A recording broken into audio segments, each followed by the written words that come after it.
আগামী সংসদে আমি যদি ঢাকা ৮বাসী আমাকে নির্বাচিত করে সংসদে গিয়ে সকল চাঁদাবাজ এবং দুর্নীতিবাজদের আমরা গুম হারাম করে দিব এবং সংসদে যাওয়ার আগেও আমরা সকল যারা চাঁদাবাজ দুর্নীতিবাজ তাদের গুম ইনশাল্লাহ হারাম করে দিব, পরেও দিব। এখন অনেকে বলে ভাই আমি ভালো, যেটা শেখ হাসিনার সময় ছিল যে সবাই খারাপ শেখ হাসিনা ভালো।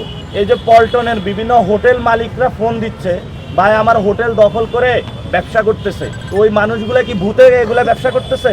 তো আমরা বিভিন্ন পল্টনের যে হোটেলগুলা দখল করে বিভিন্ন দোকান পাট দখল করে যারা এই ধরনের কর্মকাণ্ডগুলো করছেন আমাদের কাছে নাম আসা শুরু হয়েছে।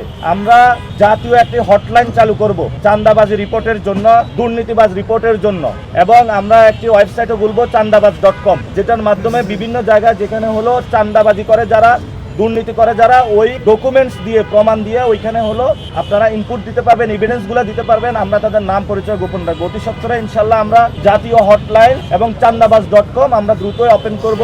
তখন আমরা প্রমাণগুলো নিয়ে এক গাদা প্রমাণ নিয়ে ওদের মুখের উপরে গিয়ে আমরা বলবো এই হলো প্রমাণ, আপনি রাজনীতি এখন ছেড়ে দেন।